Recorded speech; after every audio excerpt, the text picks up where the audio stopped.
یہ بڑی اہم ہے، اور یہ اسی اہم ہے کیونکہ ہمارے ملک کے اندر جب تک قانون کی حکمرانی نہیں آتی اور یہ جنگل کا قانون ختم نہیں ہم کرتے، جو مرضی ہم کر لیں، ہمارے ملک کی کوئی فیوچر نہیں ہے، کوئی مستقبل نہیں ہے۔ میں آج آپ کے سامنے جے آئی ٹی رپورٹ کی فائنڈنگز رکھنا چاہتا ہوں، اور یہ جے آئی ٹی کس لیے بنی تھی؟ جب میرے اوپر قاتلانہ حملہ ہوا۔ یہ جو جے آئی ٹی رپورٹ ہے، یہ ابھی تک جو فائنڈنگز اس کے اندر آئی ہیں وہ میں آپ کے سامنے لانا چاہتا ہوں۔ لیکن میں اس سے پہلے، یہ قاتلانہ حملہ کیوں ہوا؟ اس کے پیچھے کیا تھا؟ تو میں پہلے تو آپ کے سامنے وہ پورا جو ایک ٹریل ہے یہاں پہنچنے کے لیے، کہ کیا کیا راستے میں ایونٹس ہوئے جس کی وجہ سے ہم وہاں پہنچے وزیر آباد پہ، اور اس کے بعد کیا ہوا، اور اس کے بعد میرے چند سوال ہیں، اور مجھے ان کے جواب پتہ ہے، لیکن میں قوم کے سامنے وہ سوال رکھوں گا جب میں یہ آپ کو ہر مرحلے سے لے کے جاؤں۔ سب سے پہلے کیا ہوا؟ رجیم چینج ہوئی، رجیم چینج کی پوری سازش ہوئی۔ مجھے پتا اس سازش میں کون کون ملوث تھا، کس نے کیا پلاننگ کی، کیا ان کی سوچ تھی، کیسے انہوں نے پیسہ چلایا، کیسے ہمارے ایک آدمی نے فیصلہ کیا گورنمنٹ گرانے کا، کیسے اس نے جب حکم کیا تو ہمارے ایلائز ہمارے سے ہٹے، کیسے ہمارے لوگوں کو امریکن ایمبیسی میں ہمارے بیک بینچرز کو بلا کے بات چیت کی گئی، ان کی میٹنگز کی گئیں، اور وہ سب سے پہلے وہ لوٹا ہوئے، کیسے ان کو پیسے ملے، یہ سارا اب عوام سب سمجھ گئی ہے کہ یہ ہوا کیا تھا۔ گورنمنٹ گرا دی، 9 اپریل کو گورنمنٹ گر گئی۔ لیکن جو 10 اپریل کو ہوا وہ پاکستان کی تاریخ کا ایک پہلی دفعہ ایک اس طرح کا منظر قوم کے سامنے آیا، اور وہ کیا ہوا؟ پہلی دفعہ پاکستان کی قوم سڑکوں کے اوپر آئی، لوگ سڑکوں پہ آئے، اور سارے لاکھوں لوگوں نے ایک بات کہی کہ امپورٹڈ حکومت نامنظور۔ یہ کبھی بھی جو پلان کر رہے تھے، جو رجیم چینج کے پیچھے جو ماسٹر مائنڈ تھا، جنہوں نے ساری پلاننگ کی، یہ کوئی بھی نہیں یہ سمجھ رہا تھا کہ پاکستان میں یہ ہوگا، کیونکہ کبھی پہلے ہی نہیں ہوا تھا۔ گورنمنٹس گرائی جاتی تھی، مٹھائیاں بانٹی جاتی تھی۔ تو پہلی دفعہ ایک باشعور، ایک جاگی ہوئی، ایک بیدار قوم سڑکوں پہ نکلی، اور ان کو سمجھ آ گئی کہ یہ کیا ساری گیم ہوئی تھی، اور ہمارے اوپر اس ملک کے نامور ڈاکوؤں کو، جرائم پیشہ لوگوں کو مسلط کر دیا گیا۔ تو قوم کھڑی ہو گئی ان کے خلاف۔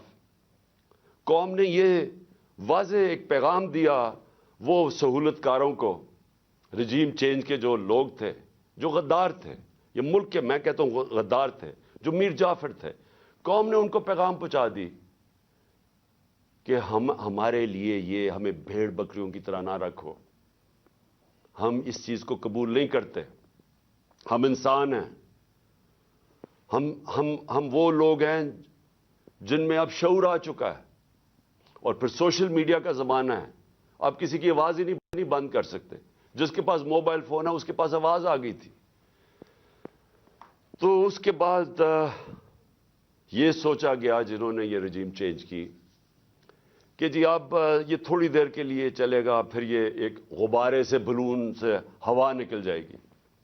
یہ ساری چیزیں ہم نے سنی، پوری گورنمنٹ نے پھر تیاری کی، اور جو ہمارے اوپر ظلم ہوئے، ایک بجائے یہ کہ غلطی کر دی آپ نے، عقل یہ کہتی ہے کہ اگر غلطی ہوگی تو اس سے پیچھے ہٹ جاؤ، ریورس کر دو، الیکشن کروا دو۔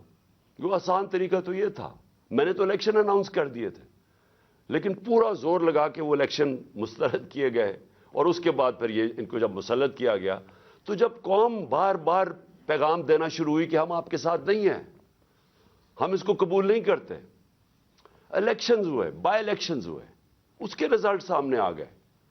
کبھی بھی نہیں ہوا کہ اسٹیبلشمنٹ ایک ساری پارٹیز کے ساتھ مل کے کھڑی ہوں ایک پیج پہ، اور ایک جو حکومت سے باہر پارٹی ہو وہ 75% الیکشن جیت جائے. قوم نے پیغام دے دیا. لیکن بجائے اس کے کہ قوم کیا کہہ رہی ہے اس کی آواز سننے کے لیے ایک طاقت کا استعمال کیا گیا. ہمارے اوپر تشدد کیا گیا, کیسز بنائے گئے. پتہ نہیں میرے اوپر کتنے 50-60 کیسز ہیں, مجھے تو یہ بھی نہیں یاد اب کتنے کیسز ہیں. مجھے دہشت گردی کا کیس بنایا گیا, پکڑنے آئے مجھے پولیس والے, اور اس کے بعد ہر قسم کے کیسز ہیں ڈسکوالیفائی کرنے کے لیے. کسی طرح راستے سے اسے ہٹاؤ. جب پتہ چل گیا کہ عوام ادھر کھڑی ہے تو پھر بھی بجائے عوام کے ساتھ کھڑے ہونے کے, چوروں کے ساتھ کھڑے ہو کے کوشش کی گئی کہ کسی نہ کسی طرح اس کو راستے سے ہٹایا جائے. اور ہم نے ہر بات دیکھا استعمال کرتے ہوئے. 25 مئی کو جس طرح کا ظلم کیا گیا, کبھی ایسے نہیں ہوا کہ ایک پرامن احتجاج جو ہمارا تھا لانگ مارچ, کتنی ہمارے خلاف 3 لانگ مارچز ہوئی, کوئی کسی کا راستہ نہیں روکا. یہاں 2 دن پہلے پولیس گھروں میں گھس کے چادر اور چار دیواری کو مسترد کر کے اس ملک کے جو ہمارا ایک اسلامی کلچر ہے, ہم خواتین کی گھر کی رسپیکٹ ہے اس ملک پہ, کہ ہم اس طرح فیملیز کے گھروں میں نہیں رات کے 3 بجے دوبارے چھلانگ کے پولیس گھس جائے. وہ گھسی, ان کو پکڑا, لوگوں کو لے کے گئے. 11 سال کے بچے کو پولیس اسٹیشن لے کے, کیونکہ باپ نہیں تھا, اس کو پولیس اسٹیشن لے گئے. ایک ہماری 70 سالہ خاتون MP تھیں, ان کو رات گھسیٹ کے پولیس اسٹیشن لے گئے. ایسا کبھی نہیں ہوا. پھر 25 میں آیا, پھر جو شیلنگ کی اور تشدد کیا, سارا ایک ابھی تک مجھے نہیں سمجھ آئی کہ یہ کس طرح کا مائنڈ تھا, یہ کیسا ذہن تھا کہ بجائے پھر سے عوام کی آواز سننے کے لیے کہ عوام بتا رہی ہے آپ نے غلطی کر دی ہے, نہیں, ان کو ہم بھیڑ بکریوں کی طرح ڈنڈے مار کے ٹھیک کریں گے. یہ مائنڈ سیٹ تھا.